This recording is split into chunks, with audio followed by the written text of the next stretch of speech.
O Apocalipse, o livro mais impressionante e radical da Bíblia. Um texto sagrado que profetiza o final dos tempos. Que segredos se escondem entre suas páginas? Quanto tempo de vida resta à espécie humana?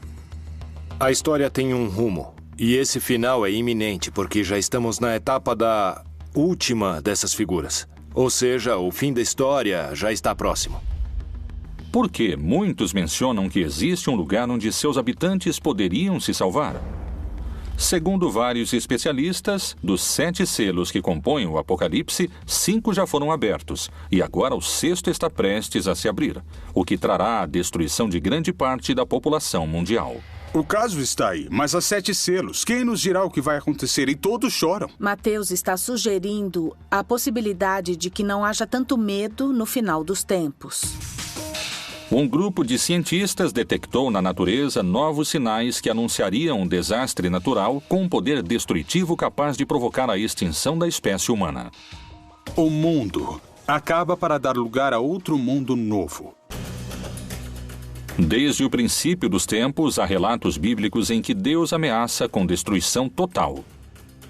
A Torre de Babel, as estátuas de sal, o dilúvio universal e depois, a mais aterrorizante de todas, o juízo final. A história tem que terminar para dar início a um mundo novo. O Apocalipse, o começo do fim.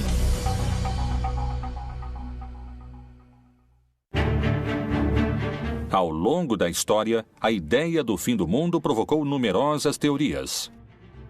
Algumas inspiraram esperança. Outras até provocaram suicídios em massa. Várias reavivaram o histórico enfrentamento entre a fé e a ciência. Mas, de modo geral, todas previram um final que nunca chegou. No entanto, hoje, vários cientistas e estudiosos da Bíblia consideram a possibilidade de que o fim do mundo esteja próximo.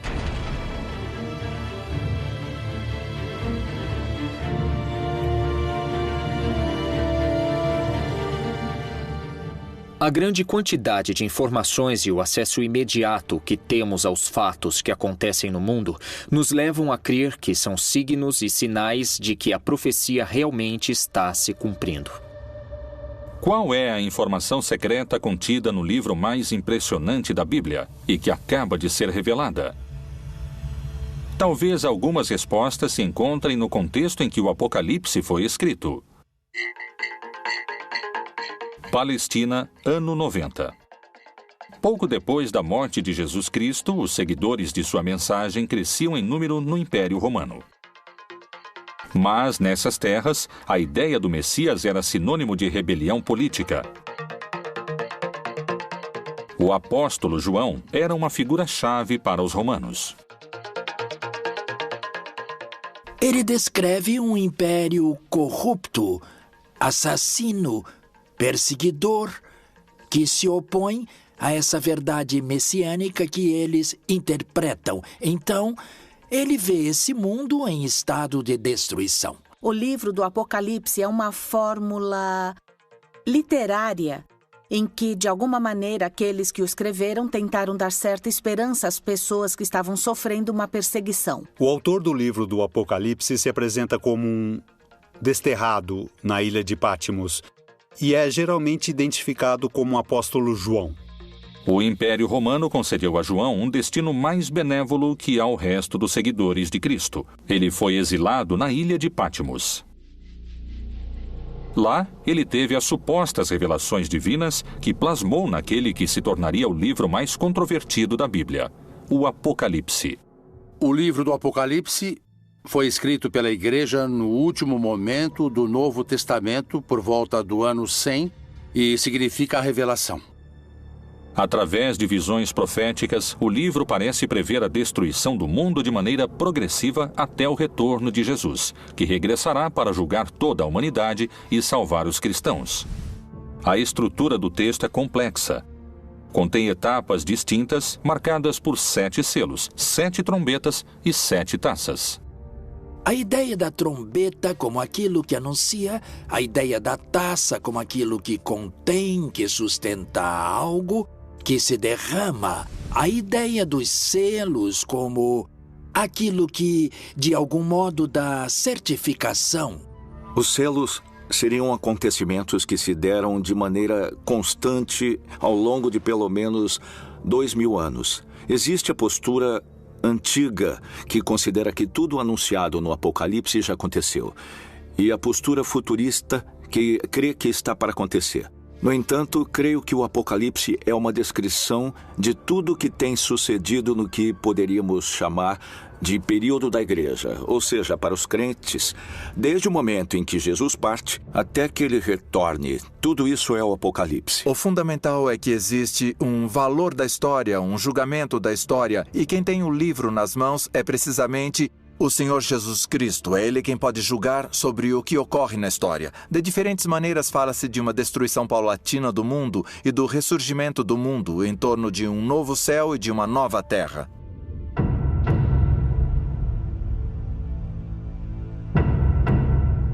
Até hoje, esse texto complexo tem suscitado todo tipo de interpretações. Uma das hipóteses é que nos encontramos na fase final do Apocalipse. É a etapa chamada Grande Tribulação.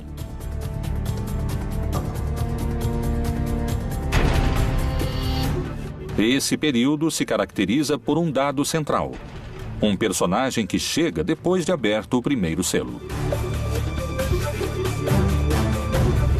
Parei sobre a areia do mar, e vi subir do mar uma besta que tinha 7 cabeças e 10 chifres. O que o Apocalipse diz é que então vai haver uma batalha em que o vencedor final será Cristo. Ele vai vencer o anticristo, a besta. Esta besta representa todo o poder contrário ao cristianismo. O primeiro selo é um cavaleiro branco que representaria os falsos cristos que vão se deixar enganar quando renunciam ao verdadeiro rei, que é Jesus.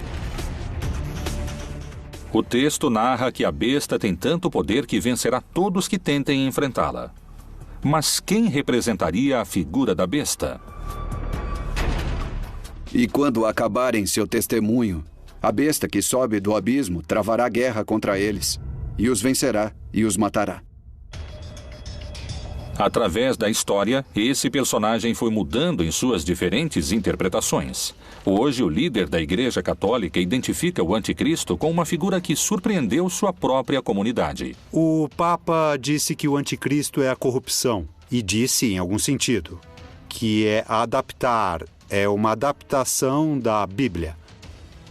João, que fala do anticristo no Evangelho, diz que o anticristo é aquele que não crê em Cristo, que nega Jesus. E o que está na Bíblia, quando diz que o número da besta é 666 ou 666, é que são letras.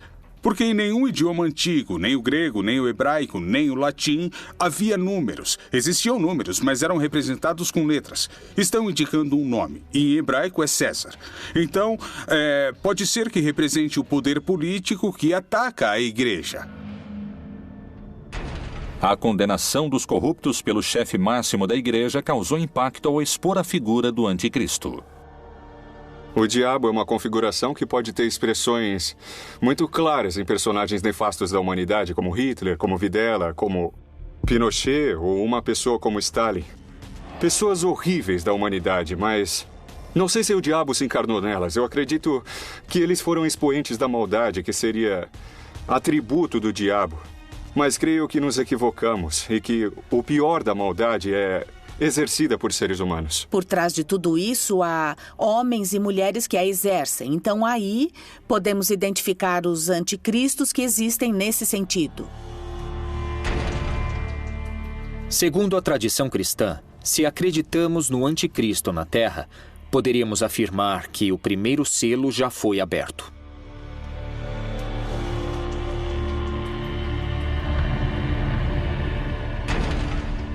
O segundo selo revela um cavalo vermelho, que significa a violência, a guerra, e que precisamente está descrevendo a guerra, a destruição da da comunidade. O cavalo na América Latina, pelo menos no Cone Sul, era muito comum como meio de transporte. No Oriente Médio é muito mais restrito, há muito menos cavalos.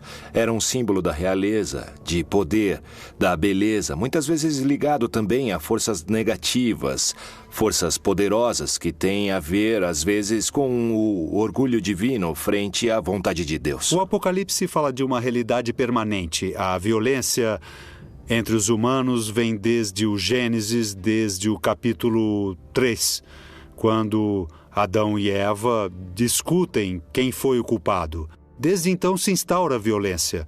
Não há época em que não exista violência entre os humanos, morte e destruição.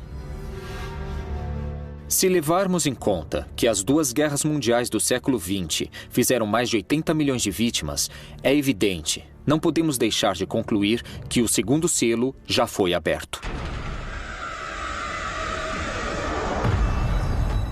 O terceiro selo trata da fome. Uma pessoa em cada 9, 13% da população mundial, passa fome, segundo dados do último relatório da ONU. Quando falamos do Cavaleiro da Fome, efetivamente podemos saber que no mundo sempre houve fome. Hoje temos 850 milhões de pessoas morrendo de fome no mundo. Mas a fome ameaçou o mundo. É um cavaleiro que cavalgou ao longo de toda a história de toda a humanidade. Cada novo selo é muito mais poderoso que o anterior e faz mais vítimas na Terra. Se tivermos em conta a fome que hoje existe na Terra, definitivamente podemos dizer que o terceiro selo do Apocalipse foi aberto. O quarto selo é um cavalo preto, que desencadeia muitas enfermidades, a peste. E é algo que também pelos meios de comunicação conhecemos globalmente. Sabemos bem o que está se dando com as epidemias, com as endemias no mundo todo, e certamente nos faz refletir que isso estava anunciado ou estava dito no Apocalipse.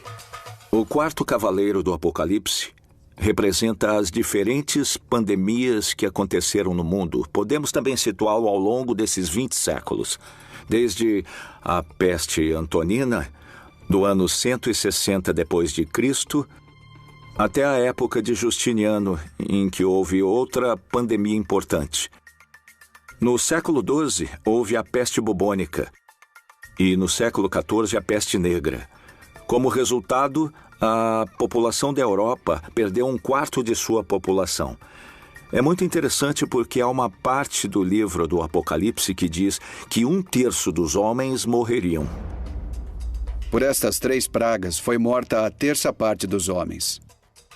Pelo fogo, pela fumaça e o enxofre que saíam de suas bocas. E houve momentos na história em que literalmente morreram 1/3 ou 1/4 dos homens. E na nossa época, já no século XXI, estamos diante do H1N1 ou diante da epidemia da AIDS, ou o risco de uma guerra bacteriológica. Tudo isso tornaria perfeitamente textual uma praga como o quarto cavaleiro do Apocalipse. Alguns especialistas afirmam que todas essas doenças são sinais de que o quarto selo já poderia estar aberto. Segundo o Apocalipse, os 7 selos vão deixando em seu caminho guerra, fome, morte e destruição. Com cada abertura, o fim dos tempos e a batalha final parece estar mais próxima. O quinto selo não menciona uma forma de destruição como os outros, mas descreve o pedido dos mártires para que chegue a hora do juízo final. Mártir em grego significa testemunha. Esse quinto selo representaria os crentes de toda a história que estiveram dispostos a pagar com sua vida. A afirmação de que Jesus é o Senhor e o Salvador. Eles clamam a Deus pelo fim da perseguição, pelo fim da destruição. E é isso que nos revela o quinto selo, a visão dos santos, pedindo o final dos tempos. No entanto, a resposta é o que há de mais tremendo no Apocalipse, o mais difícil de aceitar e acreditar. Há que se cumprir o número. Eles devem ter paciência, porque a destruição vai continuar, ninguém sabe quanto tempo. Mas o cristão precisa confiar que Deus sabe quando e como vai terminar. Segundo algumas interpretações, os infortúnios mencionados nos primeiros selos, a fome, as guerras e as doenças, já aconteceram. E, pelo contrário, os fatos prenunciados pelo sexto selo, o mais temível e dramático de todos os narrados no livro do Apocalipse, estaria por acontecer. E, para muitos, suas consequências são impossíveis de conter. Quais são essas catástrofes? De que tempos estamos falando? Há alguma possibilidade de deter essa contagem regressiva?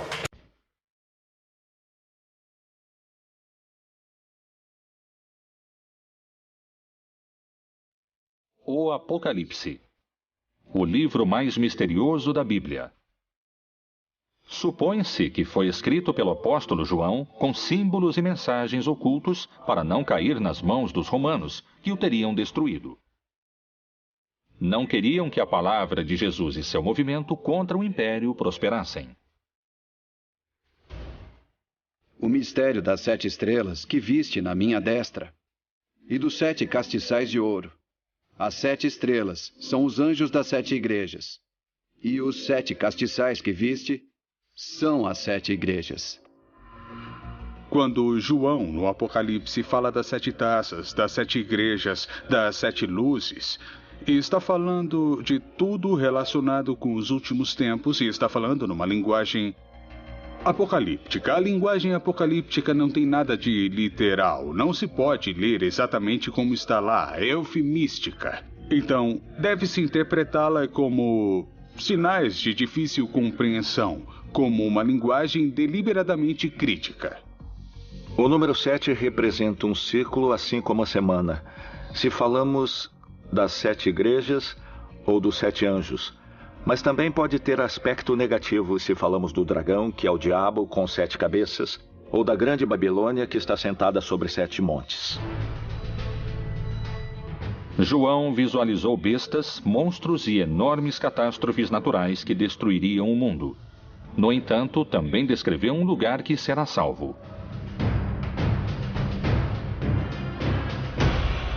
E eu, João, vi a santa cidade, a nova Jerusalém, que de Deus descia do céu, adereçada, como uma esposa ataviada para o seu marido. Portanto, a chave para entender o Apocalipse é ver na Nova Jerusalém o novo povo de Deus. Diz que é dourado ou que é de ouro, porque o ouro no Apocalipse representa o caráter de Deus. Os crentes no final estarão tão cheios de amor, uns pelos outros, tão cheios de amor a Deus, que isso é descrito como uma cidade dourada.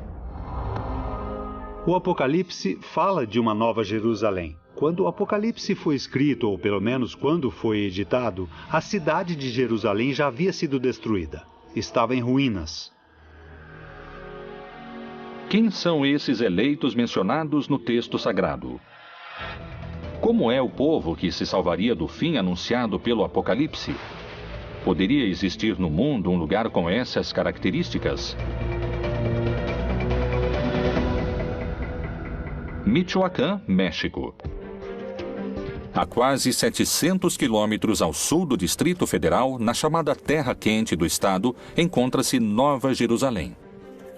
Essa localidade é ao mesmo tempo uma cidade e uma comunidade religiosa. Seus habitantes têm uma interpretação particular do Apocalipse.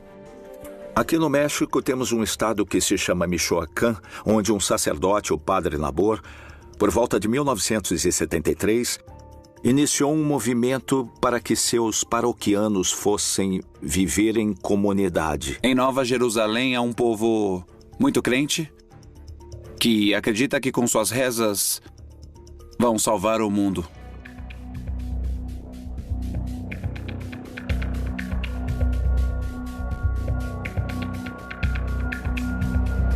Nessa cidade nos disseram que o mundo vai acabar e que só vão se salvar aqueles que têm fé em Deus e os que rezam, os que se ajoelham e pagam o dízimo, os que se humilham, os que ficam de joelhos diante do tirano, que é o que sempre nos disseram.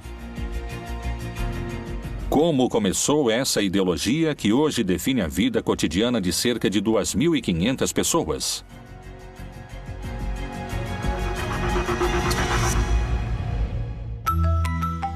1973. Gabina Santos, uma camponesa de Peruarã, trabalhava em um campo como todos os dias. Mas esse não era um dia comum. Aconteceria algo que marcaria o destino de toda uma cidade. Em 9 de junho, de manhã, dizem que a Virgem apareceu para uma senhora dentro desse espaço em que hoje está situada em Nova Jerusalém. E que lhe deu uma mensagem. A mensagem era que ela dissesse ao mundo para fazer penitência e que tivessem fé no Santo Rosário, porque o mundo estava perdido, que a humanidade estava perdida. Até aquele momento. A construção da cidade aconteceu com a fé na aparição da Virgem. E depois começaram a vir, primeiramente, os habitantes vizinhos daqui. E nessas peregrinações, alguns resolveram morar aqui.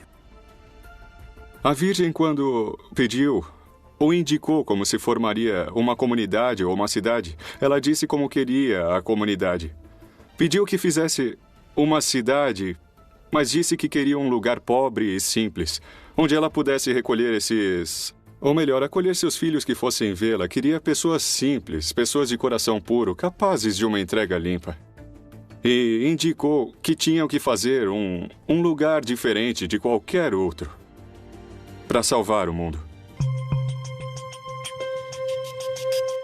A primeira mensageira e o primeiro líder espiritual morreram há alguns anos. Assim, o dom de receber as supostas mensagens e a liderança dentro dessa comunidade coube a outras pessoas.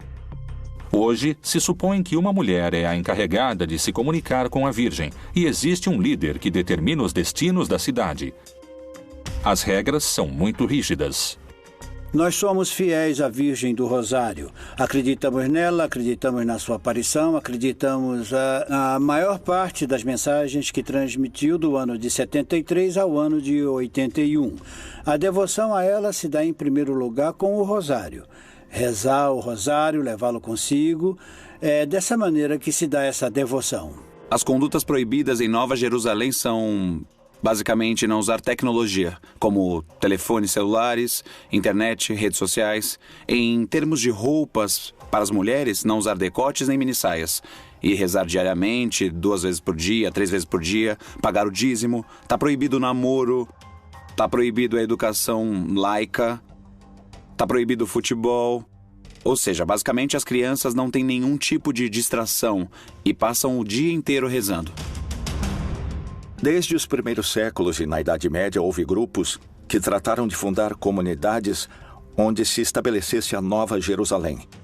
E especialmente quando a América foi descoberta, vários grupos puritanos, incluindo alguns seguidores de Colombo e o próprio Colombo em seu livro de profecias, achavam que haviam chegado a um lugar onde a Nova Jerusalém seria estabelecida. Então a Nova Jerusalém em vários lugares da América Latina representa a Nova Israel, ou seja, os crentes judeus e não judeus do mundo todo, que no final dos tempos serão um conjunto de seres humanos que adquiriram um caráter parecido ao de Deus e, portanto, é representada com o ouro como uma cidade resplandecente, porque sua natureza é uma natureza sublime. Poderia a cidade Nova Jerusalém ser o único lugar isento da destruição global do Apocalipse anunciada no 6º selo? Talvez só o tempo tenha a resposta.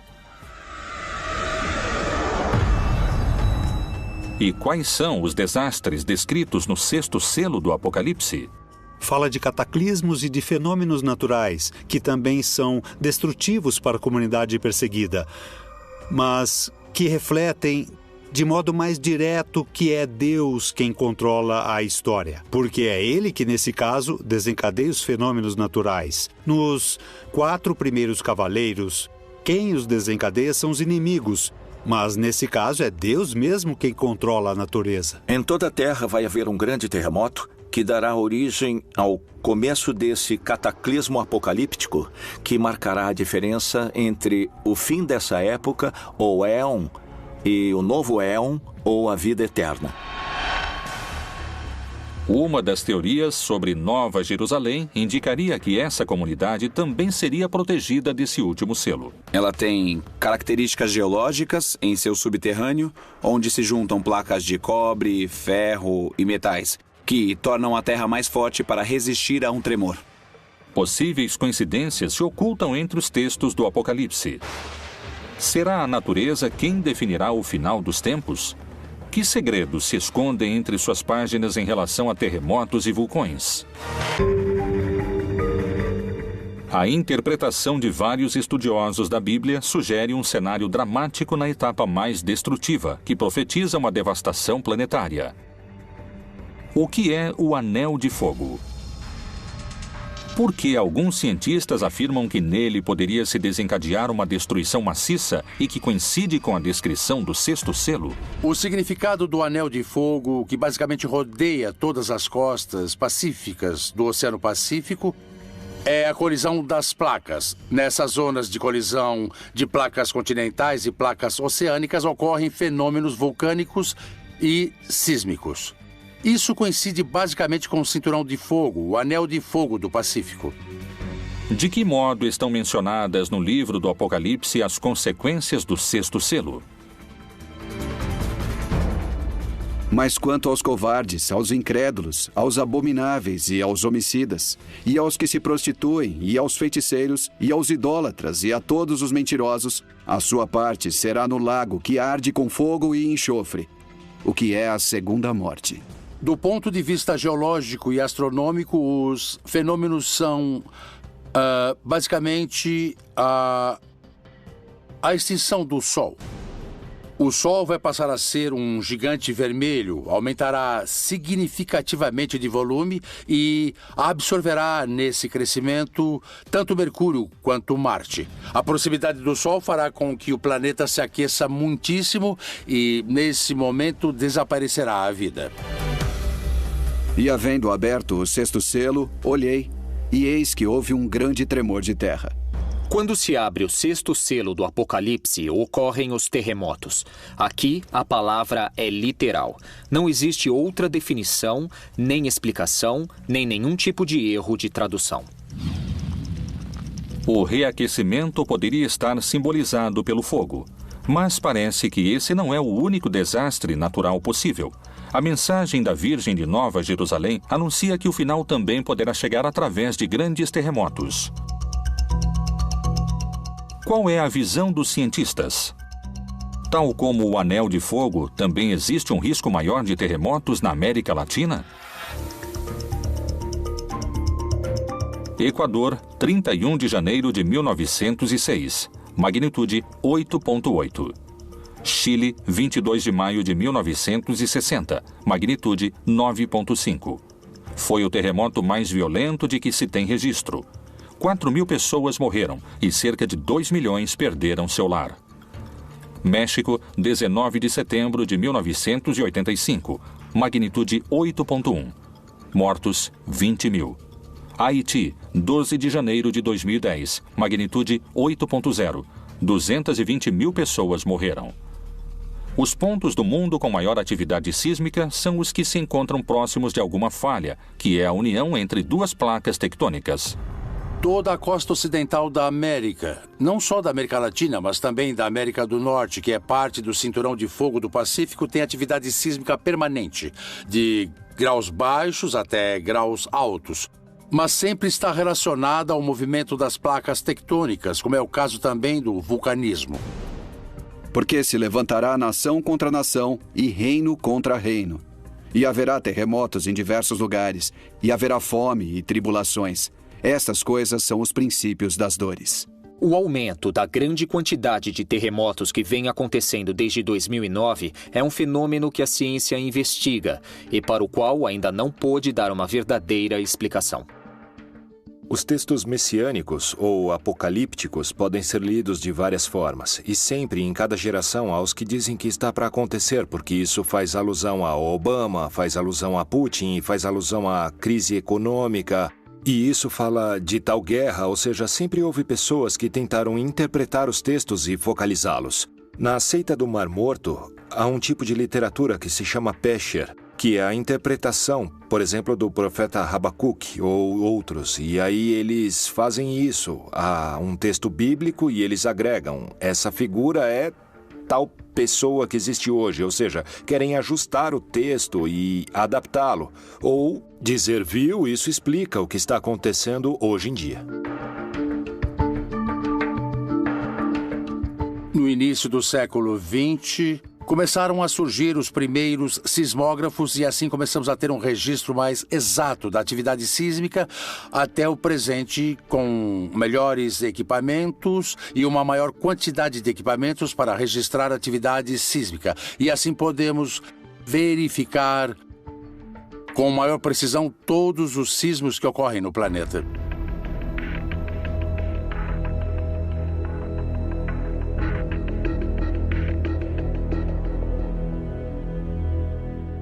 O sexto selo do Apocalipse descreve um grande terremoto e também a ideia de que os céus se revolveram como se formando um rolo. Agora, é claro, toda a descrição desse selo é feita com as palavras da cosmogonia antiga. Os mais céticos afirmam que faltam muitos anos para o fim do mundo. Esse é um fenômeno que não ocorrerá em menos de 4 a 5 bilhões de anos. Para outros, a destruição global através de vulcões e terremotos é iminente. A essência desses símbolos continua sendo vigente, na ideia de que a história tem de terminar para dar início a um mundo novo. Vários intérpretes concordam com a análise de alguns cientistas. Vivemos em tempos apocalípticos e o fim do mundo pode começar a qualquer momento. Vamos assistir a um final do mundo dos tempos bastante forte e muito caótico. O sol, a lua, as estrelas vão cair. E Jesus irá se estabelecer na terra e vai separar os que o seguiram dos que não o seguiram. Qual é a evidência que confirmaria o possível retorno de Jesus antes do fim dos tempos? Talvez a resposta se encontre em outros livros da Bíblia.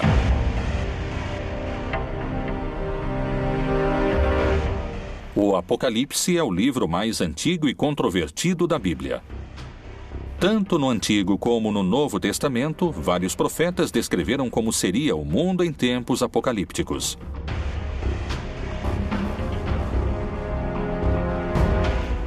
E este evangelho do reino será pregado em todo o mundo, em testemunho a todas as nações. E então virá o fim. No Evangelho de Mateus, nos capítulos 24 e 25, utiliza-se essa expressão literária para falar do final dos tempos, mas utilizando o personagem de Jesus. Mas o interessante do Apocalipse é que matam os que não creem, os que não seguem Jesus, os que não foram fiéis a Jesus. O povo cristão não deveria ter medo de ler o Apocalipse, porque é para aqueles que não foram fiéis a Jesus. Se eu fui fiel a Jesus, estarei do lado daqueles que irão se salvar. Muitos correrão de uma parte para outra, e a ciência se multiplicará. Daniel também faz parte desse mesmo gênero literário. Escreveu alguns de seus fragmentos e de maneira apocalíptica. E também aqui podemos reconhecer esse aceleramento dos processos humanos, dos processos históricos, que de fato na época em que Daniel escreveu não se podia imaginar a quantidade de conhecimento acumulado, as possibilidades tecnológicas acumuladas e também os recursos humanos acumulados. E simultaneamente a isso, o desgaste do planeta, o desgaste das relações humanas, a quantidade de habitantes, tudo isso evidentemente influi e estamos num tempo de aceleração e isso é indiscutível. A cada minuto somam-se cerca de 2.000 páginas ao conhecimento científico do homem, e uma pessoa precisaria de 5 anos para ler todo o material que é produzido a cada 24 horas. Temos carros que chegam a 350 km por hora e aviões que ultrapassam a velocidade do som. Um ritmo de vida incomparável ao que se levava há 2.000 anos.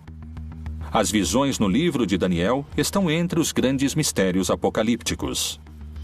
São símbolos de que a sociedade humana em sua história chegará a um ponto tão instável que ela própria vai desmoronar. Tudo isso está simbolizado por um cataclismo, como acontece em toda a literatura apocalíptica. O julgamento da história é um elemento no qual crê o cristianismo. Nós o chamamos de parúsia. É a vinda do Senhor Jesus no final dos tempos como juiz da história e da vida de todos os seres humanos. É verdade que nosso momento histórico tem uma peculiar consciência da decadência da história humana. Entendemos o que é o fim do cosmo, também imaginado do ponto de vista físico. Podemos falar dessa expansão do universo que tende a um esfriamento global, não um aquecimento global do planeta, porém mais amplamente. E podemos imaginar, sabemos que a Terra, nosso lugar onde desenvolvemos a história, é decadente. Havia 3 visões básicas do fim da história. Uma visão que se chama utópica, que chegará ao fim dos tempos e o cordeiro viverá com o lobo, e a criança brincará com a serpente, e a destruição cessará, ou seja, uma visão idílica da paz universal. A outra visão é restaurativa. Então é uma ideia segundo a qual a época messiânica é a restauração do reino de Davi, ou seu equivalente. Ou seja, uma época em que Israel viverá em paz com seu próprio estado, um estado poderoso. A terceira visão é que é uma visão catastrófica. Crê que antes do final da história e da paz, haverá uma época terrível de guerras, de lutas, que tem um valor simbólico no mundo ocidental, o Armagedon, que usa como término da luta final. Mas em hebraico é Ar-Megido, o Monte Megido, um lugar que fica ao norte de Israel. Pode-se estar no meio do Armagedon e ver esse lugar, que é uma cidade que teve uma grande história na época bíblica, a cidade de Megido. Então, nessa visão, antes que venha o bem e a paz, haverá uma época terrível de sofrimento, de guerra, de lutas. Além da referência precisa no 6º selo, há outra citação bíblica que menciona luas de sangue como um sinal do fim. O sol se converterá em trevas e a lua em sangue, antes de chegar o grande e glorioso dia do Senhor. Lucas, no livro dos Atos dos Apóstolos, fala de uma lua vermelha. No entanto, se refere ao Antigo Testamento, algo que está anunciado no Antigo Testamento. Pois em muitos livros do Antigo Testamento fala-se do fim, sobretudo da vingança de Deus ou do dia de Yahvé, em termos apocalípticos. E esse gênero literário utiliza imagens cósmicas tremendistas. Sem dúvida, cria uma imagem que havia no Antigo Testamento para simbolizar algo catastrófico, uma intervenção de Deus especial. Alguns se baseiam em dados científicos. Outros na fé e em sua própria interpretação desses textos sagrados. Muitos afirmam que estamos a caminho de abrir o 7º selo e que começou a contagem regressiva. O que ninguém sabe é se o mundo acabará em milhares de anos ou em poucos minutos.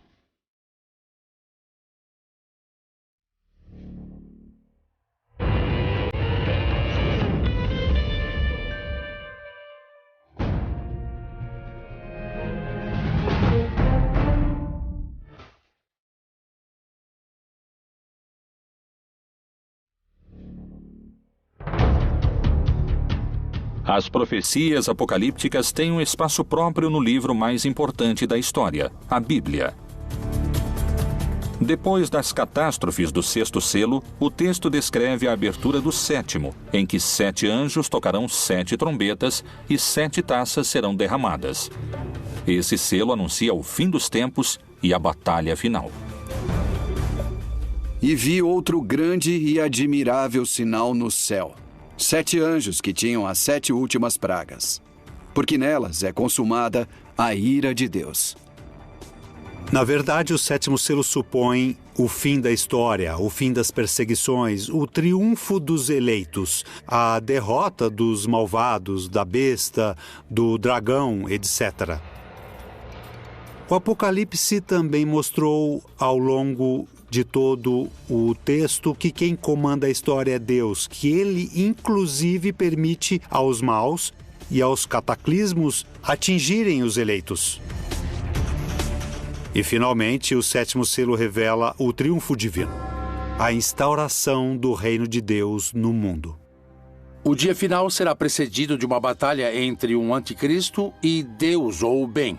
O que o texto está dizendo é que há um momento final da história em que o bem vence, e vence de uma maneira definitiva, e que Jesus, que venceu a morte, voltará numa manifestação gloriosa. Isso se chama parúzia, a segunda vinda de Jesus. É um dia de júbilo, de vitória para aqueles que creem em Jesus. O texto diz que esses horrores vão terminar e que haverá um juízo final no qual serão castigados todos os opressores, ou seja, todos aqueles que nos fazem sofrer e que finalmente serão castigados porque finalmente triunfará a libertação.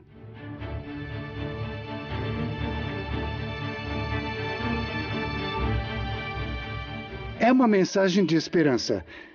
Mais tarde, a igreja transmitiu isso como se fosse uma revelação sobre o que vai acontecer depois da morte, que haverá um juízo final sobre todos, ok? Então isso já é uma interpretação feita pela igreja que faz parte do seu projeto de dominação.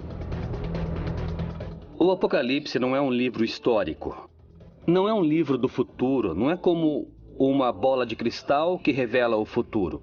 É um gênero literário, escrito no gênero literário judaico-apocalíptico. A atmosfera se torna de terror quando o Apocalipse é citado hoje. Não é sobre o futuro. Quem escreveu o livro não estava pensando no fim do mundo, nem no futuro. Estava pensando no presente. Existiria o povo eleito que poderia se salvar do fim do mundo? Seria possível minimizar as consequências das catástrofes naturais?